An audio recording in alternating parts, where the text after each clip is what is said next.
네, 오늘도 기술주는 약했습니다. 간밤 M7 기업들 상황부터 점검하면서 출발해 보시죠. 7개 기업 중 2개의 기업만이 빨간불을 켜내면서 상승 마감한 모습 확인하실 수가 있는데요. 실적 발표를 기다리고 있는 엔비디아, 그리고 이 안에서는 그나마 방어주의 성격이 두드러지는 애플만이 상승하면서 마감한 하루였습니다. 그 안에서 가장 크게 하락폭이 눈에 띄는 건 테슬라와 함께 마이크로소프트입니다. 테슬라 같은 경우는 오늘 배런스의 분석이 있었는데요. 테슬라의 주가가 최근 4주간 동안 3주간 하락세를 기록했고 이 부진의 배경은 미국 내 전기차 판매 감소에 있다라는 논평이 나왔습니다. 이런 논평 소화하면서 오늘 3.8%대 하락분 나왔다라는 점 체크하시면 좋을 것 같은데요. 오늘 기술주를 전반적으로 눌렀던 건 매크로적인 환경도 있을 테지만 소프트웨어 관련주가 전체적으로 하락했기 때문도 있었습니다.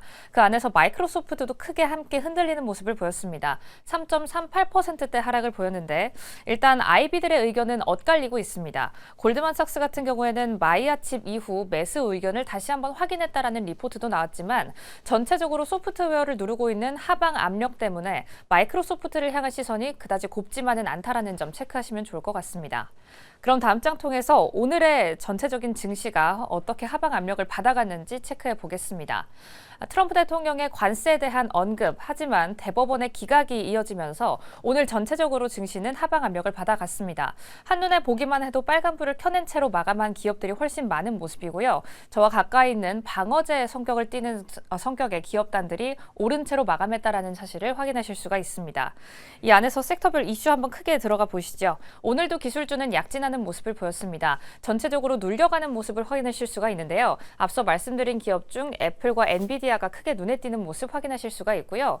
개별적으로는 코어 위브가 40억 달러 가량을 들여서 데이터 센터를 짓겠다라는 이 우려를 일축하는 모습을 보이면서 주가 1%대 상승 마감했지만 전체적으로 기술주는 눌려가는 모습을 다시 한번 확인할 수가 있었습니다. 연결해서는 금융주도 동반적으로 오늘도 약진을 이어갑니다.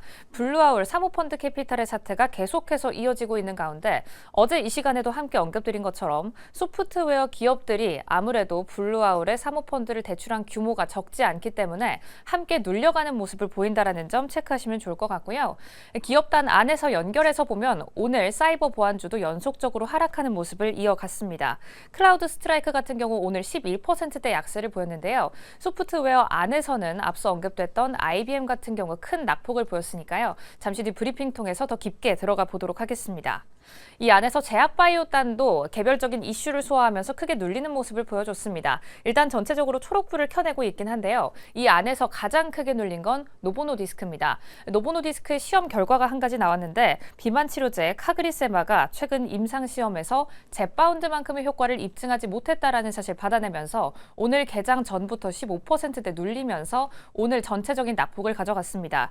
일라일리는 반사 이익과 함께 젯바운드 퀵펜에 대한 신규 출시 기대감 힘입으면서 오늘 4%대 상승 마감했다라는 점 짚겠습니다. 그럼 다음 장 넘어가서 어떤 식으로 기술주가 눌렸는지 그 안에서 소프트웨어는 어떻게 연속 하락했는지 짚어보시죠. 엔스로픽의 이슈가 한 가지 있었죠. 어제 사이버 보안주가 눌렸다라는 이슈를 전해드리면서 엔스로픽의 새로 나온 AI 툴 클로드 안에서 클로드 코드라는 기능이 사이버 보안주를 좀 대체할 수 있다라는 소식 속에 어제부터 하락이 지속됐다라는 이슈 전해드렸습니다. 오늘도 함께 울면서 끝났는데요. IBM 같은 경우에 낙폭이 가장 두드러졌죠. 오늘 주가 그래도 잘 지탱해주나 싶더니 마감가 기준으로는 12%대 폭락하면서 끝났다라는 점 체크하시면 좋을 것 같습니다. 엔스로픽의 클로드, 사실 클로드라는 AI 툴 자체는 원래 기존에 있어 왔던 것인데 이게 왜 뭐가 달라졌길래 이런 사이버 보안주와 함께 소프트웨어 기업들이 함께 눌렸을까요? 기존에 대비해서는 정말 혁신적인 변화가 일어날 것이다라는 이야기들이 월가의 의견 통해서도 분분히 나오고 있습니다. 클로드 같은 경우에는 인력과 소요 시간, 비용 면에서도 크게 절감할 수 있다라는 사실을 확인하실 수가 있는데요. 한눈에 표로 한번 정리를 해봤습니다.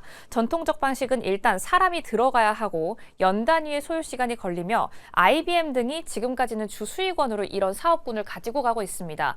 놀랍게도 미국 같은 경우에는 지금 현재도 ATM기 안에서도 전통적인 소프트웨어주가 차지하는 비중이 95%가 넘어가고 있고 이 안에서 IBM 같은 경우 수익을 창출하고 있기 때문에 클로드 코드의 반영이 정말 드라마틱한 변화를 이뤄낼 수 있다라는 이야기가 나오고 있는데요. AI 툴을 도입하게 되면 분기 단위로 가장 크게는 4분의 1 정도로 기간도 축소할 수 있게 되고요. 무엇보다 비용 같은 경우에도 크게는 80에서 90% 정도를 소프트웨어 관련 안에서는 절감할 수가 있게 됩니다. 이런 이슈를 받아내면서 오늘도 소프트웨어주는 약진을 이어갔습니다. 그 안에서 대장인 마이크로소프트 오늘 3%대 빠지는 모습을 보여줬고요. 전체적으로도 낙폭이 두드러진다라는 사실 체크하실 수가 있습니다. 이런 가운데 이번 주 중반에는 엔비디아의 실적 발표가 공개가 되죠. 이렇게 출렁이고 있는 기술주, 과연 실적 발표가 이 출렁임을 잡아줄 수 있을지 지금부터 중심은 바로 해결하러 가시죠.